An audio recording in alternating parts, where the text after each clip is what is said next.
والفرقان الحميد يا أيها الإنسان ما غرك بربك الكريم آمنت بالله صدق الله مولانا العظيم وصدق رسوله النبي الكريم الرؤوف الرحيم ونحن على ذلك من الشاهدين والشاكرين والحمد لله رب العالمين إن الله وملائكته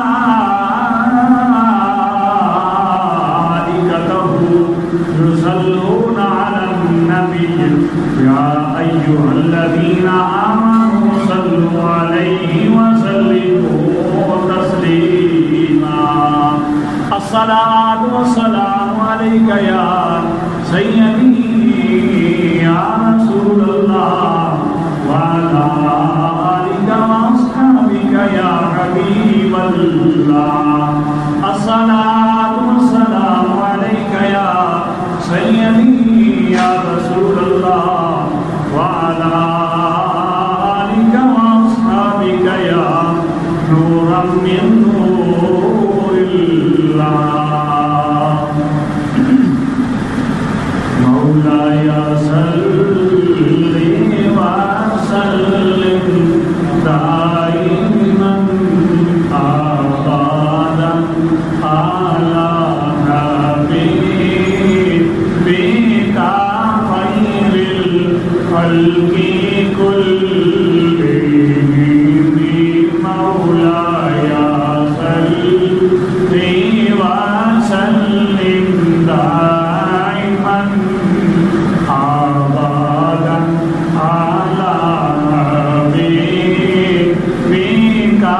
خير الخلق كلهم هو الحبيب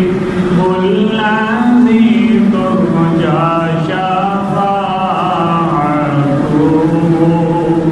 هو الحبيب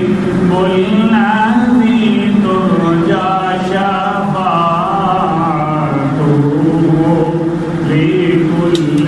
حول من الأحوال مقتحم مولاي صل وسلم دائما أبدا على حبيبك خير الخلق كلهم سبحان اللہ. حمد و ثنا کے بعد محنت کی والد و احترام معزز نمازیوں، آج کی رات جس طرح کے آپ تمام احباب کے علم میں ہے کہ شب برات کی رات ہے، اس رات میں اللہ رب العزت بغیر کسی وسیلہ کے، بغیر کسی واسطہ کے بذات خود پہلے آسمان پر نزول اجلال فرماتا ہے اور غروب آفتاب سے لے کر طلوع فجر تک ندائیں اور صدائیں بلند کرتا رہتا ہے کہ ہے کوئی شخص جو مجھ سے بخشش طلب کرے اور میں اس کو معاف کر دوں، ہے کوئی ایسا جو مجھ سے رزق طلب کرے میں اس کو رزق عطا کر دوں، ہے کوئی ایسا جو مصیبتوں میں گھرا ہوا ہو اور مجھ سے سوال کرے میں اس کو مصیبتوں سے نکال دوں، ہے کوئی ایسا شخص حتیٰ کہ یہاں حدیث پاک میں آتا ہے قضا و قضا قضا و قضا، اسی طرح کی صدائیں اللہ رب العزت کی طرف سے طلوع فجر تک آتی رہتی ہیں، اور انسان کے لیے یہ رات اتنی مبارک اور خوش قسمت والی رات ہے کہ اللہ رب العزت خود بندے کو کہہ رہا ہے، سارا سال بندہ خود رب کی بارگاہ میں چل کر آتا ہے، یہ رات 1,24,000 انبیاء کرام حضور علیہ الصلوۃ والسلام سے پہلے گزر گئے، کسی نبی کے حصے میں یہ رات جس رات میں خود خالق اپنی مخلوق سے کہہ رہا ہو آج مانگ لے مجھ سے جو مانگنا ہے، جو چاہے مرضی مانگ لے میں آج عطا کر دوں گا۔ امام الانبیاء علیہ الصلوۃ والسلام فرماتے ہیں، حضرت سیدہ عائشہ صدیقہ رضی اللہ تعالی عنہا راویہ ہیں، وہ فرماتی ہیں کہ حضور علیہ الصلوۃ والسلام کی باری تھی میرے حجرہ مبارک کو مبارک گھڑیاں عطا کرنے کی۔ حضور علیہ الصلوۃ والسلام میرے حجرہ میں جلوہ گر تھے، میں سو گئی، رات کا پچھلا پہر تھا، میں نے دیکھا کہ حضور علیہ الصلوۃ والسلام میرے حجرہ میں جلوہ کر رہے ہیں۔ فرماتی ہیں کہ میں نے اٹھ کر دیکھا، باہر نکلی تو حضور علیہ الصلوۃ والسلام جنت البقیع میں جلوہ گر تھے اور دعا مانگ رہے تھے۔ میں نے دیکھا کہ آپ پر چادر اوڑھی ہوئی ہے اور آپ پر اللہ رب العزت کی رحمت کی بارش برس رہی ہے۔ فرماتی ہیں کہ میں نے پورے قبرستان میں نظر دوڑا کر دیکھا تو بارش کا ایک قطرہ بھی مجھے نظر نہیں آیا، حضور کی طرف دیکھتی ہوں تو بارش کے قطرے نظر آ رہے ہیں۔ امام الانبیاء علیہ الصلوۃ والسلام سے سوال کیا، یا رسول اللہ صلی اللہ علیہ وسلم یہ ماجرا کیا ہے؟ ادھر ادھر دیکھتی ہوں تو بارش نظر نہیں آتی، یا رسول اللہ جب آپ کو دیکھتی ہوں تو رحمت کی بارش چھما چھم برستی ہوئی نظر آتی ہے۔ امام الانبیاء علیہ الصلوۃ والسلام نے فرمایا، سیدہ عائشہ جانتی ہو یہ بارش کس وجہ سے ہو رہی ہے؟ عرض کی، یا رسول اللہ دکھا دیجئے۔ حضور نے وہ اپنی کالی کمری والی چادر اتار کر سیدہ عائشہ صدیقہ پر ڈالی تو ان پر بھی رحمت کی بارش ہوئی۔ بلند آواز سے کہہ سبحان اللہ۔ تو یہ رات بڑی برکتوں والی، بڑی رحمتوں والی، بڑی عظمتوں والی، بڑے مرتبے اور مقام والی رات ہے۔ اس رات کے اندر اللہ رب العزت مسلمانوں کی بے حساب و کتاب بخشش اور مغفرت فرماتا ہے۔ حضرت سیدہ عائشہ صدیقہ رضی اللہ تعالی عنہ کے ڈھونڈنے پر جب حضور علیہ الصلوۃ والسلام مل گئے تو آقا عمدہ صلی اللہ علیہ وسلم نے فرمایا، عائشہ تمہارا یہ گمان تھا کہ میں آج تیری باری کے لیے تیری باری چھوڑ کر میں کسی اور زوجہ کے پاس چلا جاؤں گا۔ آپ نے عرض کی، یا رسول اللہ، آپ نے سیدہ عائشہ صدیقہ رضی اللہ تعالی عنہا نے عرض کی، یا رسول اللہ میرا یہ خیال بھی نہیں تھا۔ آپ نے فرمایا، جانتی ہو یہ رات کون سی رات ہے؟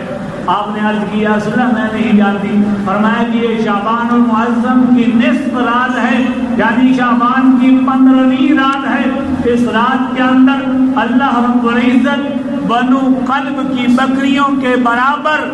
جہنم سے لوگوں کو نکال کر جنت کا پروانہ عطا کرتا ہے۔ بنو قلب کی بکریاں عرب کے اندر یہ قبیلہ مشہور اور معروف تھا بکریاں پالنے کے حوالے سے۔ حضور علیہ الصلوۃ والسلام ان کے ساتھ تشبیہ دے رہے ہیں، یعنی جتنی ان کی بکریاں ہیں اور ان بکریوں کے اوپر جتنے بال ہیں، ان بالوں کا نہ کوئی حساب لگا سکتا ہے، نہ ان کی بکریوں کا کوئی حساب لگا سکتا ہے۔ اسی طرح اللہ رب العزت جن کو آج بھی رات جہنم سے آزاد کر کے جنت کا پروانہ عطا کرے گا، ان کی بھی کوئی حساب اور گما نہیں کیا جا سکتا۔ امام الانبیاء علیہ الصلوۃ والسلام پر جو قرآن مجید فرقان حمید نازل ہوا، اس میں سے ایک آیت بینہ آپ کے سامنے پڑھ کے میں کا شرف حاصل کیا۔ اللہ رب العزت نے فرمایا، یا ایھا الانسان ما غرک بربک الکریم، اے بھاگے ہوئے انسان تو واپس پلٹ آ، تیرا رب بڑا کریم ہے۔ یا ایھا الانسان ما غرک بربک الکریم، اے انسان اس چیز نے تجھے دھوکے میں ڈال رکھا ہے اپنے کریم سے۔ عزیزان محترم، آپ یہ جانتے ہیں، یہ سمجھتے ہیں کہ گھر سے اگر کوئی بچہ بھاگ جائے تو ٹی وی پر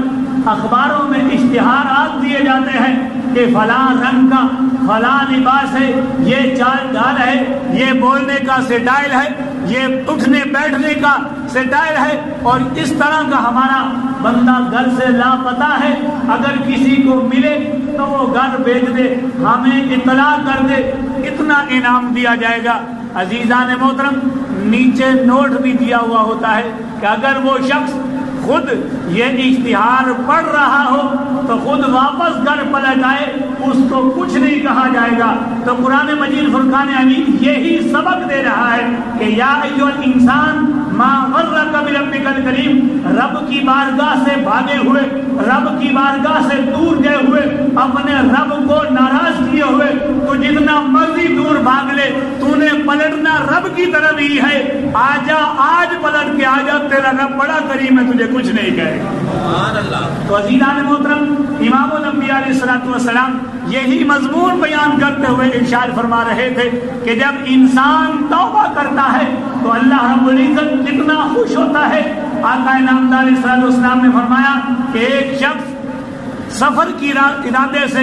گھر سے نکلتا ہے اور بیابان میں جب پہنچا، تھکاوٹ کی وجہ سے آرام کرنے کے لیے ایک درخت کے نیچے بیٹھا، اپنے جانور کو جس پر اس کا خورد و نوش بھی تھا، کھانے پینے کی چیزیں بھی تھی، اس نے ایک درخت کے ساتھ باندھ دیا اور اس کے ساتھ درخت کے ساتھ ٹیک لگا کر وہ سو گیا۔ فرماتے ہیں حضور صلی اللہ علیہ وسلم کی جب آنکھ کھلی اس کی، دیکھتا ہے کہ سواری بھی نہیں ہے اور اس پر جو میرے کھانے پینے کی اشیاء تھی وہ بھی نہیں ہے۔ حضور صلی اللہ علیہ وسلم نے فرمایا کہ میرے پیارے صحابہ جانتے ہو کہ صحرا میں سواری کا اور سامان خورد و نوش کا گم ہو جانا یہ سیدھی سیدھی موت ہے۔ ڈھونڈنے کے باوجود اس کو نہ تو سواری کا کوئی اثر ملا اور نہ ہی خورد و نوش کا سامان ملا۔ تو آقا نامدار علیہ الصلوۃ والسلام نے فرمایا کہ اے میرے پیارے صحابہ، اسی وسوسے میں اور پریشانی کے عالم میں وہ دوبارہ پھر آ کر درخت کے نیچے سو جاتا ہے، پھر دوبارہ آنکھ کھلتی ہے تو دیکھتا ہے کہ اس کی سواری بھی موجود ہے اور اس کا سامان بھی موجود ہے۔ صحابہ کرام نے عرض کی یا رسول اللہ صلی اللہ علیہ وسلم اس سے آگے کیا ہوا؟ حضور صلی اللہ علیہ وسلم نے فرمایا اس کو سواری کے ملنے پر اتنی خوشی نہیں، اس کو سامان خورد و نوش کے ملنے پر خوشی نہیں، بلکہ اس کو دوبارہ زندگی مل گئی۔ اس زندگی کے دوبارہ ملنے پر وہ اتنا خوش ہوا کہ اس کی زبان سے یہ کلمات نکلے کہ اے میرے رب، تو میرا بندہ، میں تیرا رب ہوں، اللہم انت عبدی وانا ربک، تو میرا بندہ، میں تیرا رب ہوں۔ حضور صلی اللہ علیہ وسلم نے فرمایا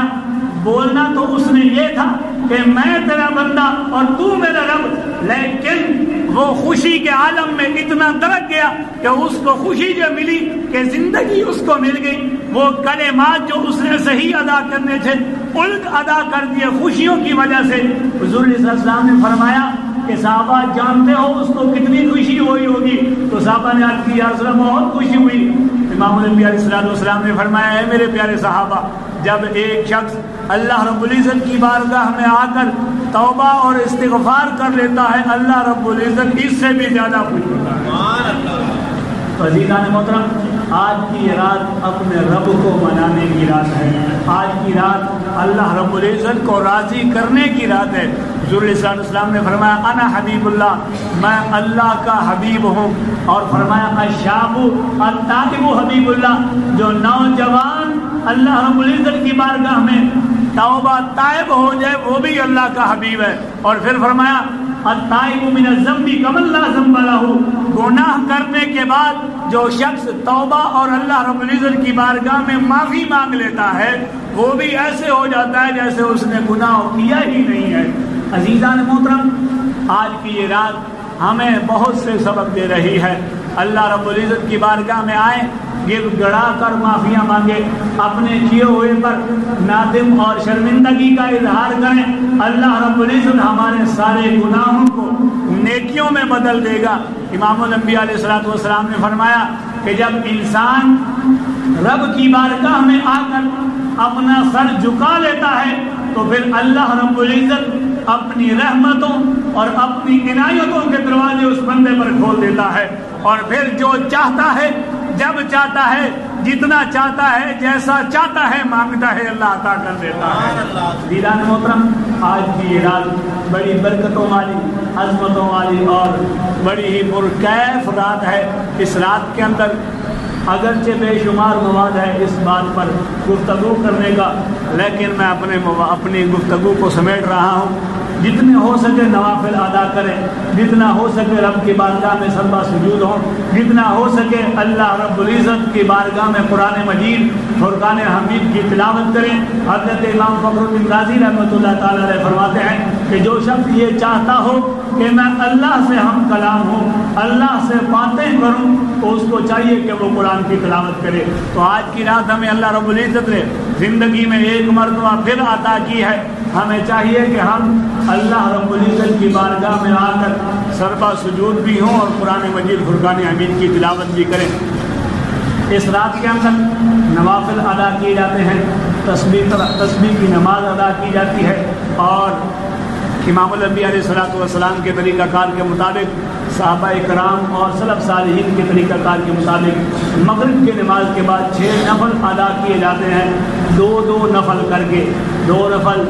اپنی عمر کی درازی کے لیے، 2 نفل خیر و برکت کے لیے، اور 2 نفل اللہ رب العزت کا قرب حاصل کرنے کے لیے۔ اور ہر رکعت میں سورۃ فاتحہ کے بعد 3 دفعہ سورۃ اخلاص، اور 2 رکعت نفل ادا کرنے کے بعد، ہر 2 رکعت نفل ادا کرنے کے بعد 41 مرتبہ سورۃ اخلاص پڑھیں، یا ایک مرتبہ سورہ یاسین پڑھیں۔ اللہ رب العزت ہمیں عمل کی توفیق عطا فرمائے۔ امام الانبیاء علیہ الصلوۃ والسلام کے فرامین کے مطابق اس رات کے اندر جو عبادت کر لیتا ہے، اس رات کو رب کی بارگاہ میں جاگ کر اور گزار لیتا ہے، امام الانبیاء علیہ الصلوۃ والسلام نے فرمایا کہ اگلے سال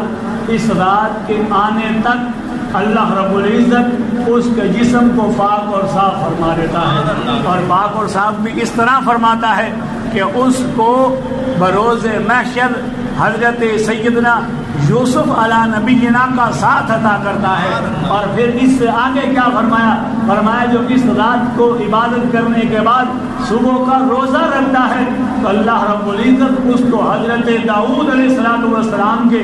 روزوں جیسا ثواب عطا کرتا ہے۔ اللہ کے بندے، اس سے بڑھ کر ہمارے لیے کیا خوش نصیبی ہو سکتی ہے؟ اس سے بڑھ کر کوئی برکتوں والی، رحمتوں والی اور عظمتوں والی رات ہو سکتی ہے؟ نہیں، یہ ہمیں اگر سب کچھ میسر ہو رہا ہے تو آقا نامدار علیہ السلام کے طفیل ہو رہا ہے۔ دعا ہے اللہ رب العزت ہمیں پیارے آقا صلی اللہ علیہ وسلم کے بتائے ہوئے طریقہ کار اور اسلوب پر عمل پیرا ہونے کی توفیق عطا فرمائے۔ وآخر دعوانا الحمدللہ رب العالمین۔ تمام آباب کھڑے ہو کر درود و سلام کرتے ہیں۔